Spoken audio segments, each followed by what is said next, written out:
So our next event for today is going to be Liv from Alateen, hailing from Hillerød, where they have the last and only Alateen meeting in Denmark. I've never heard an Alateen speaker, so I'm very excited to learn a little bit more. Anyway, please help me welcome Liv.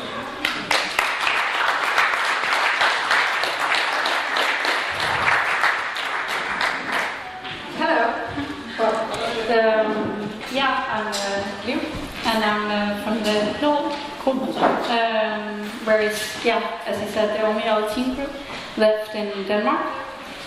And we actually have only been there for 6 years. We're not one of the original groups, but we have the only group where apparently anyone can come. I've been in the program myself for 7 years now, and I'm 21 years old.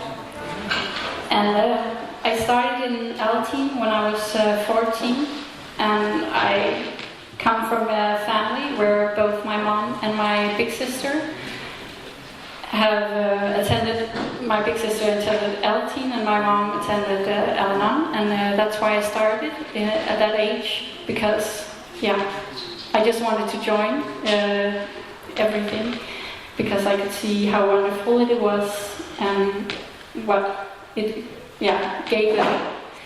I started in Alateen because my dad is an alcoholic, still active, and he's been drinking my whole life.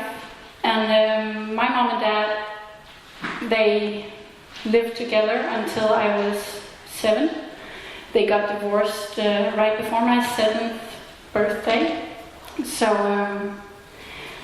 I haven't been living with him since then. I've only been living with my mom, and then my mom remarried with another alcoholic, of course. But he's sober, so he's also in AA, and that has made the whole household. It gives a lot that we are all in the program, and that we can all learn and evolve together. I started finding out that my dad was drinking when I was really young, and we didn't have any money, like literally didn't have any money. We had to live right beside my grandparents, because otherwise we wouldn't have money to buy food or anything. We lived in their little shed. It was maybe 50 square meters where we lived, me, my mom, my dad, and my big sister. And we lived there until I was 7. And my dad, he was working on and off. He didn't really drink that much. As my sister once put it, he's a second rank alcoholic, because we never really noticed that he was drunk, and he wasn't like all over, and he didn't get hurt or anything, because we never really felt it. He was just slightly drunk all the time, and that made one of the things I remember most from when I was little was that we always had to be quiet, because my dad wanted to sleep. And we were sitting in the living room, like by the fire, because that was all we had to warm us by, because it was not a real house. And we always had to be quiet, because otherwise he would get mad, and that would just destroy everything. And I got these, antennas, as many children of alcoholics do, to just feel everything around me and feel how everyone around me felt, just so I could be sure, so I could act accordingly, so I wouldn't say something that he would be upset about, or that he would get mad about, or anything. And we had some episodes with him where I've later found out what really happened, but back then I didn't know what actually happened. We had one time where we came home, me, my mom, and my big sister, and he had smashed a window in the kitchen, and our money was gone. Me and my big sister's money. I think maybe a couple hundred kroners, not that much at all. And he told us that there was this man who came and took them. And we were really scared, because he then told us that this man we were at this point living in the middle of the woods. And he told us that this man was lying in the woods, just waiting for us to see if we had any more money. So I was always really afraid to go out alone at any time, because I was afraid this man would come and do something, because my dad had told how violent he was when he had come and took our money. And there was a lot of these episodes where he would tell something that simply weren't true at all. And I later found out how it really happened, but back then I was just really scared all the time that something would happen. And when I was 5, I think, my mom, she started acknowledging that he had a drinking problem, and she started talking with him and with the family, and of course the family denied it completely. He didn't have a problem at all, and it was, they just wouldn't acknowledge it at all. And it was a really big problem, because whenever he drank, when we were at a family occasion, my mom would sit in the corner and look at him and be mad because she knew he had a problem. But then the rest of the family would cover for him and be like, yeah, but all the others are drinking, so it's okay that he's drinking. And it was always excuses for why it was okay that he was drinking, and why it was okay he was drinking when he was home alone, because he was sad because he didn't have a job at the time, or some other excuse all the time. And then when I was 6, my mom, she said to my father that he had to accept treatment of some kind. So she drove him to the hospital in the middle of the night for a psychiatric department where he was admitted, and he was given a lot of help, and he actually stopped. But then when he came home a couple of days later, he of course started drinking again, and this continued a couple of times where she demanded he'd go there and stop drinking, and then he'd come home and he'd start drinking again. But eventually he'd stop drinking without her seeing, and he would hide it, and he would come up with excuses for why he'd smell of alcohol, because he hadn't been drinking anything at all. And then he got admitted to a center down at Lolland,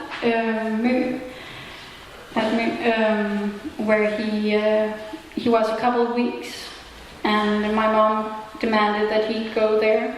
She said that was his last chance, and that he would not come home unless he was completely sober. And he went, and he was there for a couple of weeks, and I remember that we came to visit him a couple of times, and it was really hard that he wasn't at home, and I could feel how upset my mom was, and that affected both me and my sister a lot.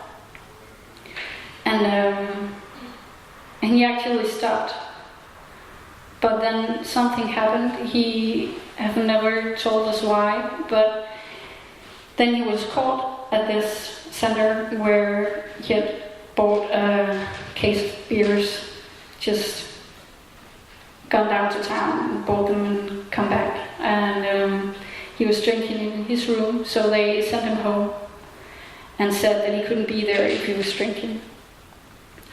So when he came home, my mom got really, really, really mad, of course.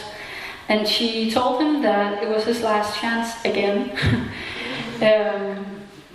And that if it didn't stop drinking this time, she would take me and my sister and she would move away. And he went down there, but he called a week later and said, "Yeah, I need to come home," and that he was sober and that it was no problem at all. And he came home and of course started drinking again. And then my mom took me and my sister and we moved to an apartment. And it was both the most happy time and the most sad time of my childhood in a way, because we were really happy because my mom could relax in a whole nother way, and we suddenly had a lot of money. It was really weird. And we were able to do a lot of things we have never done before, and we were really happy because we didn't have to worry about him all the time and about his feelings and about his drinking. But we were still all really sad because, of course, we were missing my dad. And I remember that my dad, he got so upset that he went to Sweden on this survival trip thing that he made up. And as I remember it, he was gone for months. I really remember the feeling that he was just gone for so long, and I was so upset, and I was so scared that he wouldn't come home, because he had left with this, I don't have anything to live for anymore, so now I might as well just go into the wilderness alone. So we were all really scared that he wouldn't come home, and we had this guilt that it was our fault that he was so upset. But I've later found out that it was maybe only gone for a week, but the feeling just was doubled in time because we were all so scared. And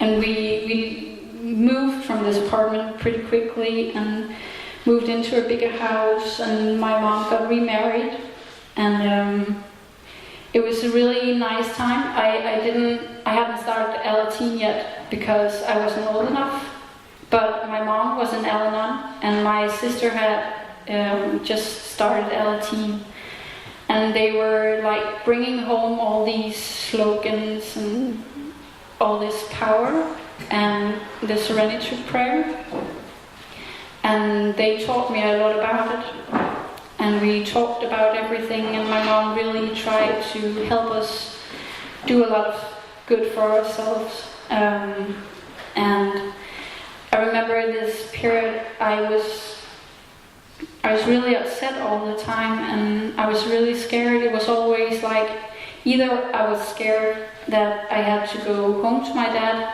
soon, and I was scared how that would go and how he would be feeling that time when I would go there, and I would be scared that he would be mad or sad or something, and that it wouldn't be nice to go there. Otherwise, I would be scared that I hadn't heard from him and that something had happened to him. And every night I would have some kind of pain. Either it was my foot, or it was my head, or it was my stomach, or it was something. And I would just sit in my mom's arms for hours and just cry and cry and cry, because I couldn't express that it was my feelings inside that hurt so much. So it manifested as a physical pain instead. And it was really, really tough. And I had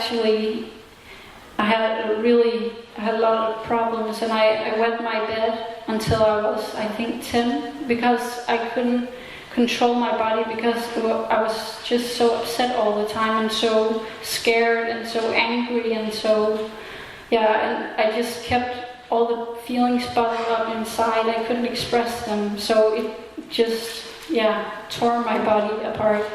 basically, and I couldn't control it in any way. So it just hurt all the time, and something was always wrong, and I was always sick or in something. It lasted for a lot of years, where I had these pains every day, until actually I started in Alateen when I was 14, and I got a sponsor just to talk to in the start. We talked every week, and I was just talking to about everything, and about how I felt, and about what happened, and it was really, really nice to just have someone to talk to that wasn't in this. Because when I talked to my mom, she would have some kind of feelings involved, and she would talk to me like, "You are sad, right?" And she would put all these feelings on me, so I couldn't feel how I felt myself. But I would just be like, "Oh yeah, if my mom says I'm sad, then I must be sad." So it was really nice to just, for once, be able to feel how I felt, and how I wanted things to be, and how, or what I wanted to talk about.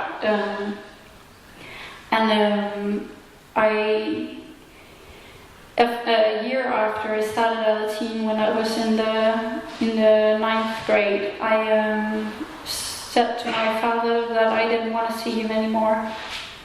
I told him that we couldn't talk, we couldn't see each other anymore, because it hurt me too much, and I couldn't control it, and I couldn't work with myself when I had him on my mind all the time. So I didn't see my father for, I think, 2.5 years. Simply because I couldn't handle both working with myself and seeing him at the same time. And I started in this process to work the steps. Not very seriously, but I tried. And it didn't go very well. I actually didn't get a lot out of it at all. I don't think I was old enough to actually get anything out of it. But I wasn't ready at all. But after when I was, I think, 17, I started doing the steps again, and with a new sponsor this time. And she really, she kept me doing the steps, and she would call me and text me every day, like, "Have you remembered to do your morning routine? And have you remembered to write down your things you're happy about today?" And everything. She would really just, keep an eye on me, because I have a tendency to sometimes maybe forget it, or consciously forget it, because I didn't really feel like it today, because it was a bit sad, and then I didn't want to do all these things. So I did the steps with her, and it helped me so much. I stopped having all these physical symptoms all the time. I stopped having all these pains. I stopped having this mind that couldn't do anything. I was really I wasn't the best in school, because I couldn't focus. I couldn't sit there and focus on what the teacher said when I had all these other things on my mind. I had to think about them, and that made me not so involved in school, and that was a problem. But when I started doing the steps, I could actually put all these things aside, and I could leave them with me in my morning routine, and I could detach from them and lay them over to my higher power, and that really helped me a lot. I could focus in a whole other way, and I could focus on myself, and I started seeing my dad again, because I felt I had the courage to do it, and I felt I could do it without it damaging myself And in that time period, I started dating this boy, and he was also from a family with a lot of drinking, and he didn't have anyone to help him with that. So I thought, oh, I could do that. I can help you. I can teach you how to do these things, and I can fix everything for you. But that didn't work out very well. He didn't really want my help, and whenever I tried to help him, he would just get mad at me, and he couldn't understand why I couldn't just stop trying to fix everything for him. And it was really hard not to try and do all these things, but it was a really unhealthy relationship, and we were no good for each other at all. He started drinking a lot, and then I would call him and be mad at him because he was drinking again. Then he would be like, no, I haven't been drinking, you're so far off, and I don't understand why you think I've been drinking. And I would be like, but I can hear it on your voice that you've been drinking. Oh, and I was just so sensitive, and I couldn't, I was just overly sensitive. So I would think he would be drinking and doing drugs all the time when he actually didn't. But it was kind of obvious that he did, even though he tried to lie about it. And eventually I broke up with him with a lot of help from my friends, who told me over and over how bad he was for me and how upset he made me, because he made me stand still in the program. I didn't evolve in all the time that I was with him. I couldn't focus on the program because I was too focused on trying to fix him. And after I broke up with him, I started doing the steps again, because I had left off in the middle of them. I think I managed to get to the 5th step or something. And I started them again from the top with the same sponsor, who again agreed to call me every day, and we talked, and she would text me to remember all these things and to read my books and to make all my lists and stuff. And that time I actually succeeded, and I finished the steps last year, and I am so happy I did it. I'm so thankful that she helped me through it, and that she made me find my higher power and help me get through it with everything going on around me. I also have my big sister. She started drinking a lot, and it was really hard for me and my mom, but mostly me, because she would keep calling me in the most odd hours, and she would tell me all these things that she had done, and oh no, and what do I do now, and I slept with this guy and I shouldn't have slept with him, and I don't know what to do, and should I tell my boyfriend, or blah blah blah blah blah blah. And she would call me almost every day. It was really hard because I wanted to talk to her, and I wanted to try and help her not do all these stupid things, but it was really hard to talk to her because I could feel it taking a toll on me, and I could feel myself get more and more upset all the time, because every time I saw her number on my phone, I would get really upset, because I was like, oh god damn, again. And it's still really hard.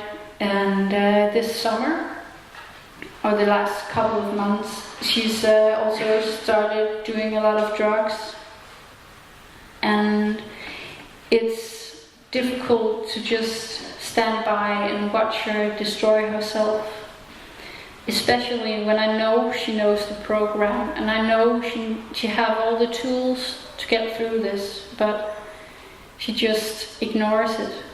And I can really feel it's so hard not to try and talk to her about it and tell her that remember the program and remember the steps, and because she won't listen to me, because she's basically an active alcoholic now, or a drug user, or I don't know what she is now, but it's so hard not to do anything, and it's kind of given me a respect for my mom, because I've been really mad at her for being with my dad for so long and for not protecting me more from him and from all the bad things that happened. And this has kind of given me another perspective, because I can feel myself, I can't detach, I can't not pick up the phone whenever she calls.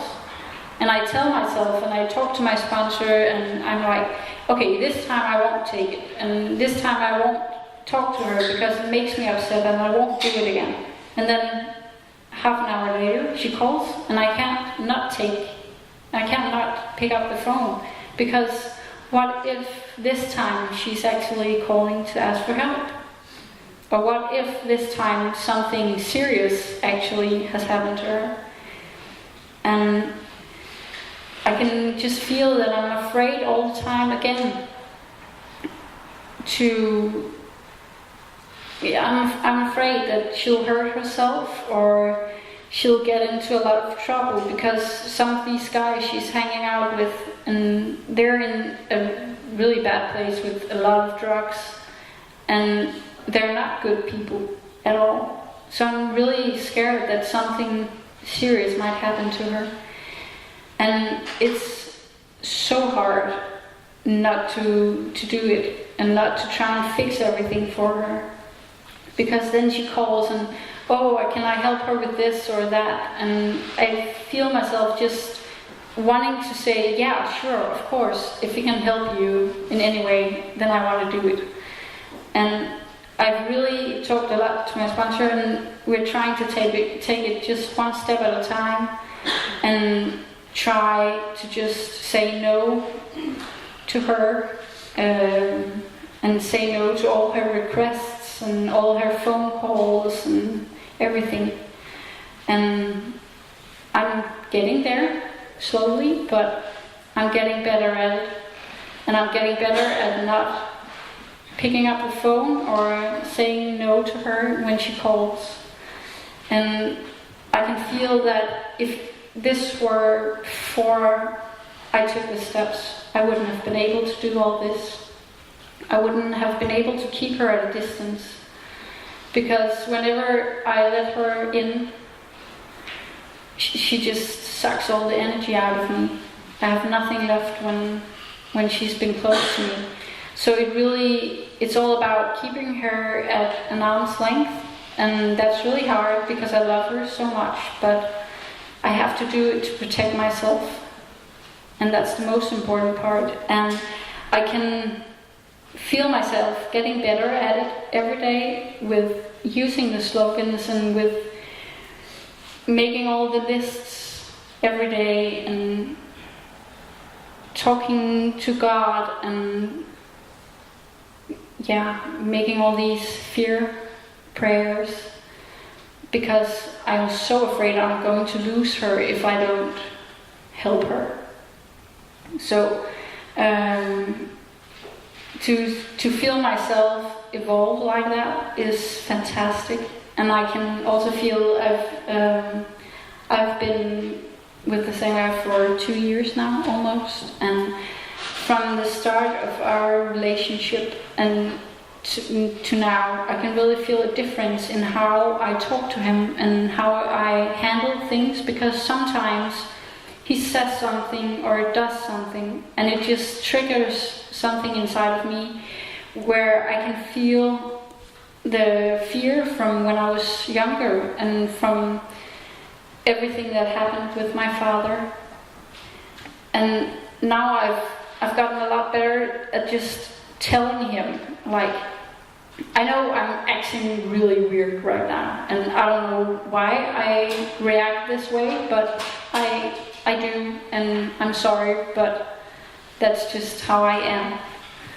And the fact that I can tell him that I know I'm acting weird, but I can't do anything about it, it does a lot for our relationship, because then he can just be like, okay, but as long as you know you're acting weird, then whatever.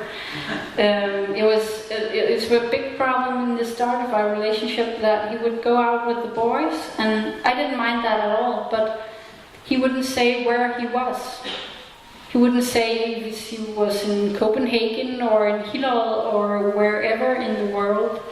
And I can feel that really bothering me, and I really don't know why, because I don't really care where he is, but I would like to know if something happens, I know where he is.